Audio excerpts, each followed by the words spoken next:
नमो तस्से भगवतो अरहतो सम्मा संबुद्धस्से।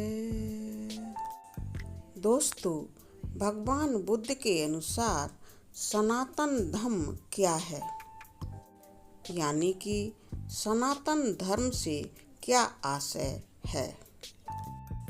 दोस्तों, सनातन धर्म का आशय समझने के लिए सबसे पहले हम सनातन का अर्थ समझ लेते हैं।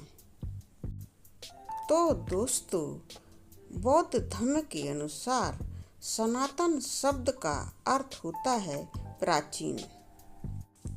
दोस्तों, हमारे बौद्ध धर्म के अनुसार भगवान बुद्ध का धम्म पथ ही सनातन धम्म है, क्योंकि बौद्ध धर्मी लोग बौद्ध धर्म को ही सनातन धम्म मानते हैं।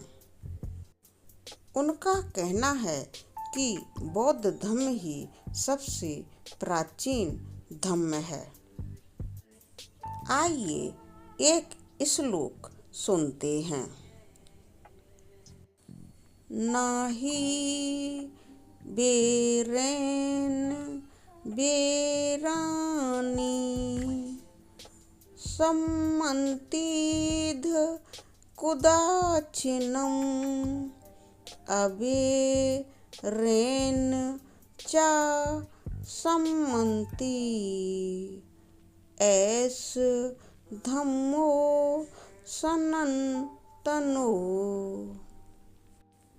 आइए दोस्तों, अब इस श्लोक का अर्थ भी बुद्ध के शब्दों में समझते हैं। दोस्तों, बुद्ध के अनुसार बैर से बैर कभी भी शांत नहीं होते हैं, बल्कि अवैर से बैर शांत किए जा सकते हैं। यही सनातन धम्म है। यानी कि दोस्तों, भगवान बुद्ध के अनुसार एक मनुष्य के द्वारा दूसरे मनुष्य के साथ दुश्मनी करने से कभी भी आपसी दुश्मनी का नाश नहीं हो सकता है,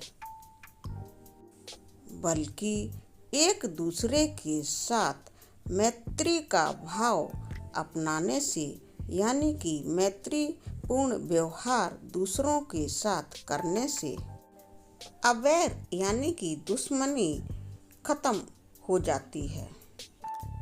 बुद्ध भगवान कहते हैं कि यही सनातन धम्म है। दोस्तों, सनातन शब्द का अर्थ भगवान बुद्ध के अनुसार प्राचीन है और प्रकृति के काफी करीब है। इसलिए बुद्ध का धम्म पथ ही सनातन धम्म माना गया है।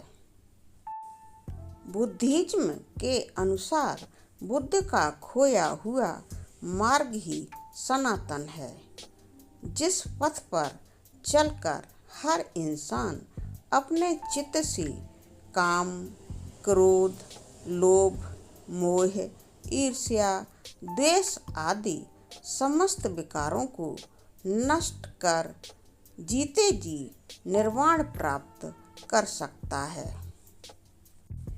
यानी कि दोस्तों, भगवान बुद्ध के अनुसार हर मनुष्य अपने मन से अकुशल कर्मों को बाहर निकाल करके और उन्हें पूर्ण रूप से नष्ट करके ही अपने जीवन के अंतिम समय को प्राप्त करने के बाद निर्वाण प्राप्त कर सकता है और अनंत सुखों को मृत्यु के बाद प्राप्त कर सकता है।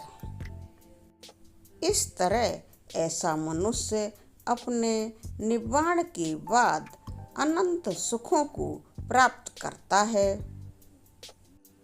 दोस्तों, आपको अवगत करा देते हैं कि अनंत दुखों से मुक्ति का मार्ग ही बुद्ध का धम्म पथ है। प्राचीन काल से लगातार कुदरत का कानून, जो कि सब पर एक समान लागू होता है। उदाहरण के तौर पर जैसे कि ऑक्सीजन सबके प्राणों की रक्षा करती है, यानी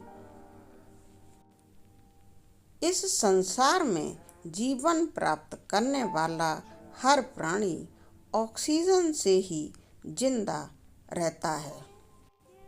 अपनी सांसों के द्वारा ऑक्सीजन को अपने शरीर में ग्रहण करके हर जीव जिंदा रहता है।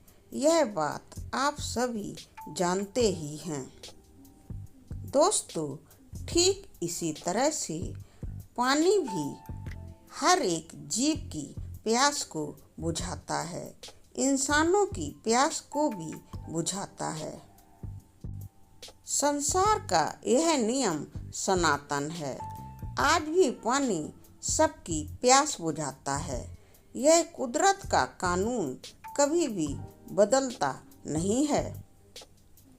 दोस्तों, जब से यह दुनिया बनी होगी तब से ही यह सब लगातार एक जैसा है, प्राचीन है, पुराना है, या कहें कि सनातन है।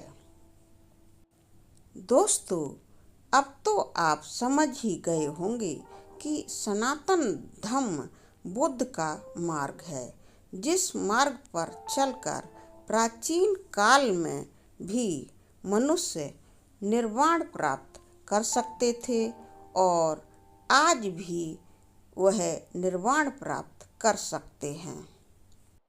दोस्तों, जैसा कि आप जानते हैं, बुद्ध के बताए हुए मार्ग सभी मनुष्यों के लिए हैं। जो भी इंसान इन पर चलना चाहे चल सकता है। लेकिन दोस्तों, बुद्ध भगवान की इस सनातन धार्मिक मार्ग पर चलने के लिए यह बहुत जरूरी है कि हर मनुष्य इस मार्ग पर पूर्ण रूप से चलना सीखने के लिए 10 दिन विपश्यना सेंटर में जाकर विपश्यना अवश्य ही सीखें, क्योंकि विपश्यना किए बिना कोई भी इंसान पूर्ण रूप से सनातनी इंसान नहीं हो सकता है। दोस्तों, यहाँ पर आप अच्छी तरह से समझ लें कि बुद्ध का बताया हुआ जीवन का यह मार्ग, बुद्ध का मार्ग ही सनातन धम्म पथ है। और जो व्यक्ति धम्म पथ पर चलता है वह ही धम्मवान है। दोस्तों, सनातन का अर्थ है प्राचीन और बुद्ध का धम्म पथ ही सनातन धम्म है। इस विषय पर हमने विस्तार से इस वीडियो में चर्चा की। अगर आपको इस वीडियो की विषय वस्तु पसंद आई हो तो प्लीज़ इस चैनल को सब्सक्राइब अवश्य कर लें। वीडियो पर लाइक और कमेंट करें और हाँ, इस वीडियो को अपने दोस्तों तक अवश्य शेयर करें, जिससे उन्हें भी बौद्ध धर्म का सही ज्ञान मिल सके। बुद्धं नमामि, धम्मं नमामि, संघं नमामि। धन्यवाद।